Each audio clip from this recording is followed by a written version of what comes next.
Dimple Bindra and welcome to Milpitas Wellness. Rudi Ott from Smash Gyms, he is an amazing MMA coach, a fighter. He teaches BJJ, which is Brazilian Jiu-Jitsu, Muay Thai, and many more different formal MMA techniques.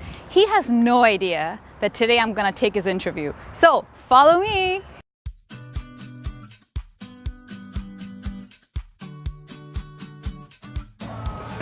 Hey guys. Hi Dimple. Hi, how are you? Good, how are you? I'm good. Is Rudi here by any chance? He's in the office. Is he busy? I don't think so. All right, don't tell him I'm here, okay? Okay,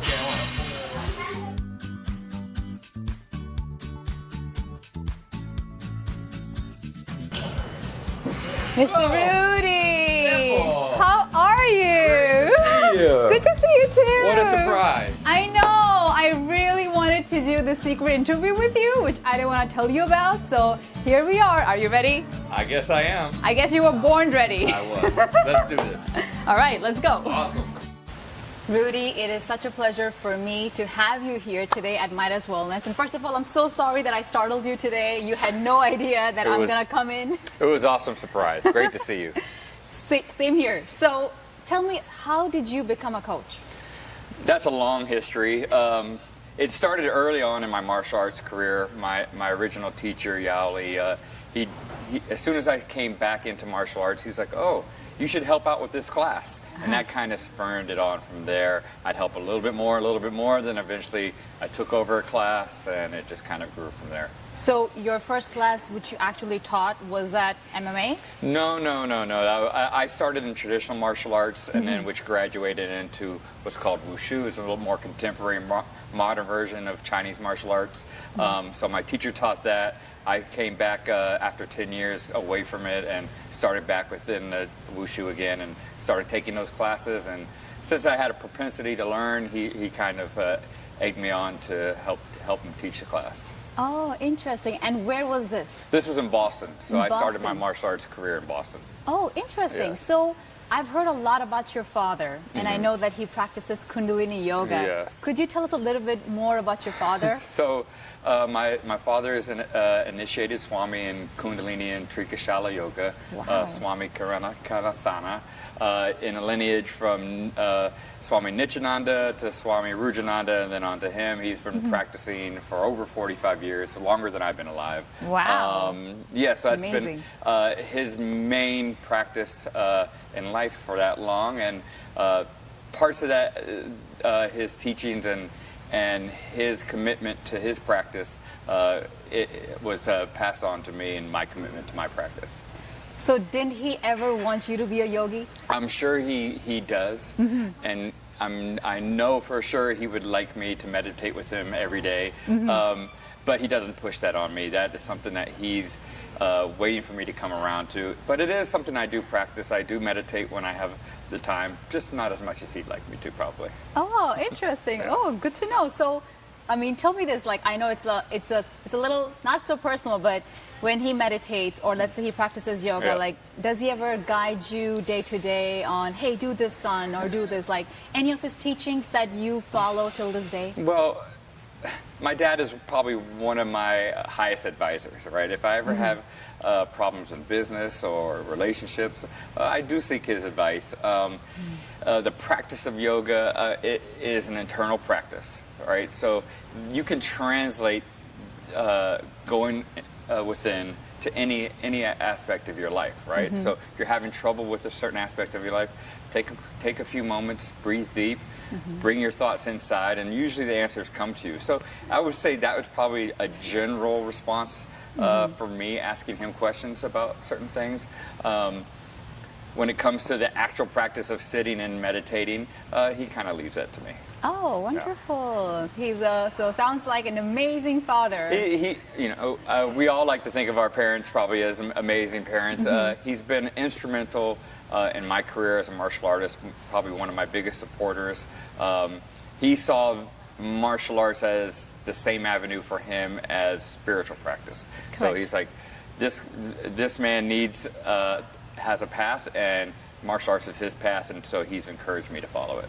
And that's great because a lot of parents, as you know, they always push whatever they know onto Yeah. their kids. They kind of, and it's good to hear that there are parents out there that don't really push their kids. Yeah. They just let their kids be on their own, and so that the kids can learn on their own and like fly like a bird. You know? I mean, that is definitely a way that both my parents and all three of my parents, my dad, my mom, and my stepdad, kind of brought me up was, all right, go fly, son. And I ran into a lot of walls in the process, but sure. I learned a lot in the process as well. And when they saw that I was wanted to invest my time in something real, like a martial arts practice, they fully supported me. Nice, awesome.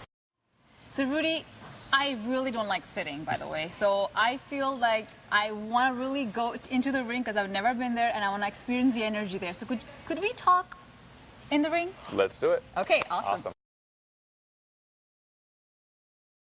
how does helping others help you in your life journey? Well, I believe maybe it's similar to a yogic expression, is that serving others actually serves yourself, right? So in the process of me helping other people, I get fulfillment from that. Not just teaching them how to be in better shape or learning a martial art, but really it's the qualities behind that really make the difference, and that's learning to be confident, learning to be strong within yourself, learning how to be successful within something that you do, and that kind of transcends fitness or martial arts and into all aspects of your life. Absolutely correct, which is amazing answer. Thank you. No problem. I feel the same way, but I was not able to put it in words the way you did. So. Sometimes I'm quick. I think you're always quick. Okay, so can you share a point in your life that you actually doubted yourself? Well, there was. I mean, before I got into martial arts, I was young and really didn't have something that really inspired me to do more with myself, and I was kind of wandering in through things and kind of listless in what I want to do. I was going to college at the time and working full time, but I wasn't happy. So I went back to my martial arts school as a youth, and it just was like the sky parted and it told me this is what you're meant to do. And ever since I dedicated myself to that, everything has changed for me. So were you ever like in a dark place? Well, that made you say that, hey, you know what, I want to do this, or I want to change my life, or this is something that's meant for me to really do? Definitely. For me, you know, I had an event when I was younger that kind of forced me to look at my life and my priorities for myself. And in that process, I needed an outlet. And so I went back to my old martial arts school. I was like, I remember this giving me a lot of happiness, and sure enough, it was right there for me again. And it just opened up a window and was really a catalyst for change for me. I'm very lucky that I had that in the past. Not everyone does have something like that, but there is something for everyone in that facet. They just have to find it. So is there something that you have not shared with anybody, but you would like to share it today with us? Well, you know, that's hard. I've done some of these interviews before, and I have explained how when I was younger, I wasn't really on what I felt was the right path, and you know, to be a little bit more specific, you know, I think I was like a lot of young people here in the United States and probably the world. Just, you know, I couldn't attach myself to something that was positive, so I attached myself to things that were negative, and I looked for immediate gratification. And what do we find for immediate gratifications? Generally drugs, alcohol, partying. So, you know, before going back into martial arts, my focus was on drugs, alcohol, and partying, and it really led me down a narrow path. And I think for most people that experience that, that's probably true for them as well. And the farther you go down that path, the harder it is to come out of it. And I hit to maybe what was me for rock bottom. And I was really confronted with it's time to change now.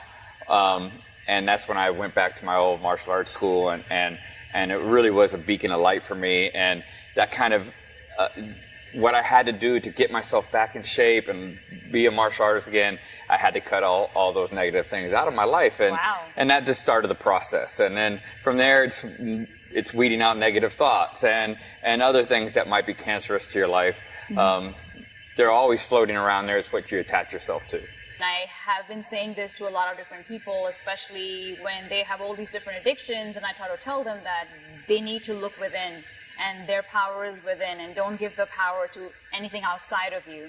You know, so whatever you're saying makes a lot of sense, and I'm glad you're saying this because you're a coach and a lot of people look up to you, so it's perfect to hear it from you. No one's goes into life saying I want to be an alcoholic, or I want to be a drug addict, or I want to add no value to society, right? It's generally a path that people choose because they can't find something that fulfills them, right? And there may not be a certain career or a certain activity that you find, but if you start within yourself, if you start looking within and what's causing you to try to fill these holes, then you can start addressing it, and you can find a hobby. Then that hobby might turn into a love, and that love might turn into a career, right? Or you find the internal strength to push through those negative occurrences in your life and better yourself, and then maybe you go in a direction that's positive, even if it's not exactly what you want to do.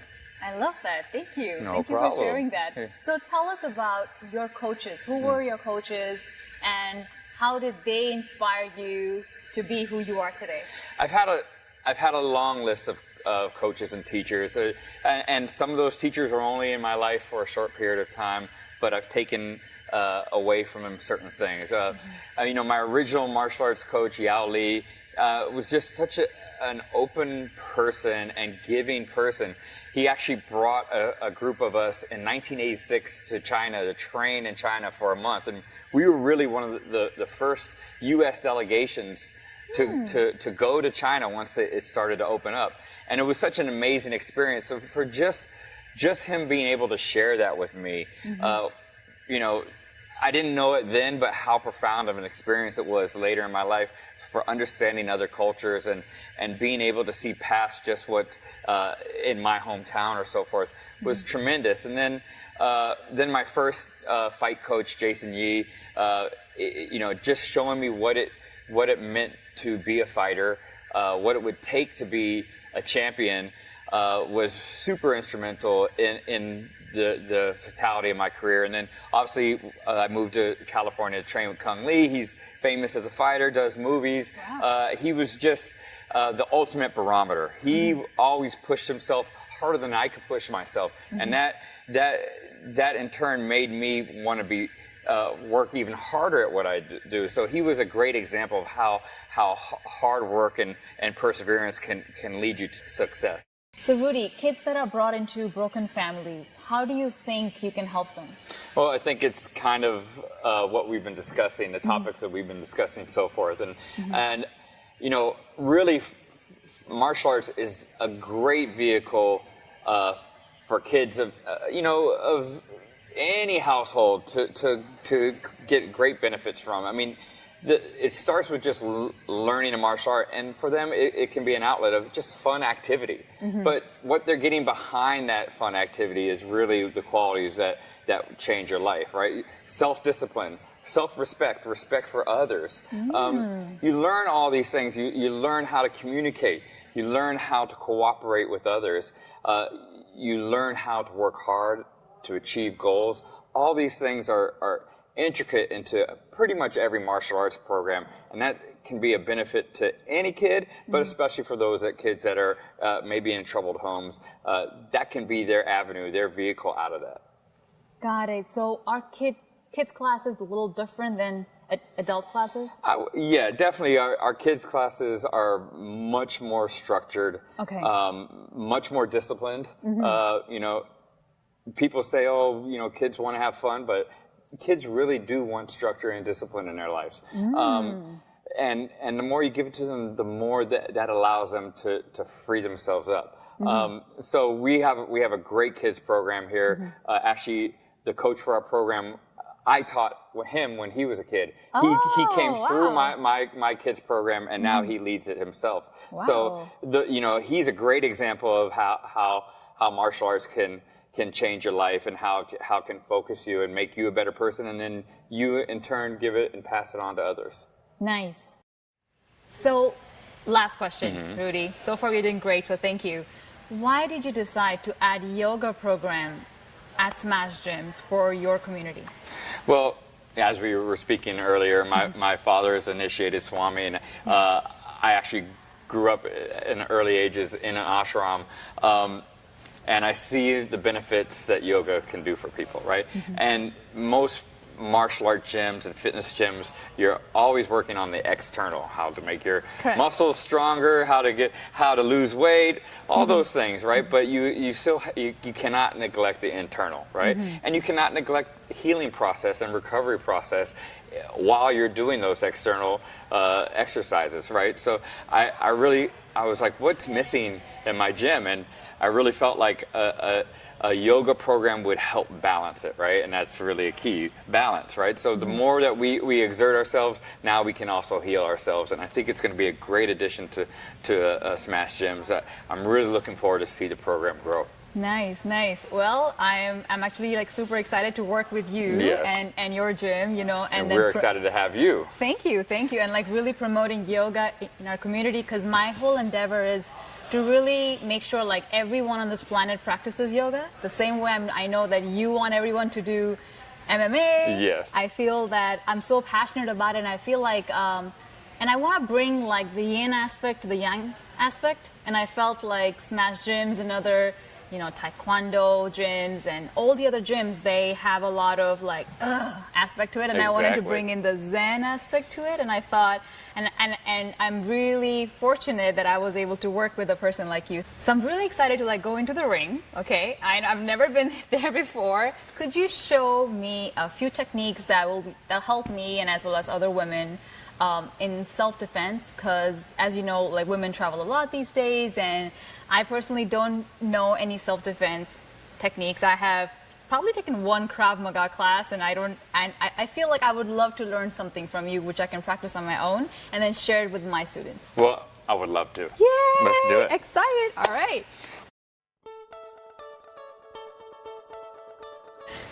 All right, Rudi, so we're here in the ring. Just don't break my face. Thank you. Don't worry. So could you show me something for self-defense? Sure, I can, but first let's be specific. I train fighters as a profession, but as self-defense, you don't want to stay and fight.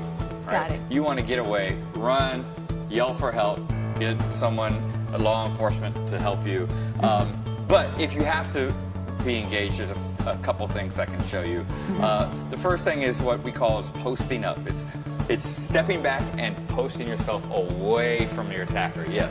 So if we're closer, and I'm trying to grab you, instead of trying to engage with me, you're going to go away from me. So one hand back. Yes. Oh, like this? You're going to stop me at my chest or my shoulder or my face, whatever works for you. So if I'm here, I try to grab you. No, you don't want to come forward. You want to go backwards. You push yourself away from me. So we'll try again. I try to grab you, and you post away. That's beautiful. Okay. All right. That's first technique. So that's first one. That. So say I get close too fast. The second thing is that you want to redirect me. If I'm coming forward, my energy is going towards you. So I have to go here? If you get away, then you don't need to use this technique. Got it. If I get close enough to you where you can't post and push away, what you can do is you're gonna catch me on my arm. So I try to grab me, you catch me on my arms. Like this? Yeah, on my arms. Oh, arms. On my biceps. Biceps. Right here. Oh. Okay, so that's gonna be the first thing, right? Okay. So I'm gonna grab you and you're gonna catch me on my biceps. Okay. Right? So stay there. Now what you have is what we call the steering wheel. You turn your wheel one way, you turn your wheel the other way. So if I'm coming forward, all you're gonna do is catch me on my biceps, and as I come forward, turn the wheel, and I'm away from you. Oh, I like that. Okay. Yes. So biceps, turn, got Yes. it. Biceps and left. And then and this is actually a technique that we use in Muay Thai. In a technique that if I grabbed you here and you wanted to stay and fight, you would turn, and from here you could knee me. Knee? Yes, what does that mean? knee. Use your One knee knee here. to me. Okay. Yes, or no, knee to my face or my anywhere, or elbow me. Yes. Oh. Because now I'm off balance. Oh. That would be if you wanted to learn how to be a fighter. Don't learn how to be a fighter. Run away, get help, and you'll be safe. Got it. I like that. Biceps, left, knee, elbow, Yes. elbow. Nice. Cool. You're a Muay Thai fighter. Sorry, my mic is coming out here. Okay. All right, next. Okay, third. So what's the third technique? There's another one? You want to learn more? Okay. Yeah, of course. So- I'm here to learn. So Bring it on. The next one is if I grab you, right? This is a basic thing, right? Okay. And then there's all sorts, again, if I can't grab you, I can't hold you, right? So the easiest way is to shrug your shoulders up and turn away. Or that's Oh. one thing, and again, run away. Oh, so you, and then use my elbow? Is that fine? You can. What if were you you gonna grabbed show? me, Yeah. I'm just gonna shrug and run. Oh, got it. Just run. Don't stay. Okay. Don't try to engage and Got it. do fist of the North Star. I like that. Yes. I wanted to learn something where I can break someone's. Just kidding. Well, that's again if you want to apply maybe what I just showed you as self-defense into a fighting technique. Right. This is basic Muay Thai technique. Again, if you were trying to grab me, try to grab me, I okay. control you. Yeah. From here, I have my steering wheel. Right. I'm going to redirect you, and then I might elbow you, I might knee you, Oops. I might throw you to the ground. I like that. Whatever I choose. Oh, I like that. So Yes. teach me something that I can do on my own. Well, again, the first thing is post up. Post up, Yes, get away. get away. Yes. Then the second one is the Is steering wheel. steering wheel. What I just showed you. Step Yeah. backwards, redirect. Yes. Okay. And now from here, you can knee me. Yes. And you can elbow me. Oh, to my elbow face. where? Oh, okay, face. Yes. Okay. And that's Muay Thai. Oh, I like that. Yes. Man, I gotta take some classes from you. Let's do Personal it. classes. Man, I'm already sweating. This is amazing. Rudy, thank you so much My for pleasure, being on our Dimple. show, Midas Wellness. And you're gonna hear a lot from me, and I'm definitely gonna reach out to you for my personal classes. Thank you Awesome. so much. Thank you guys. Thank you for watching. Awesome.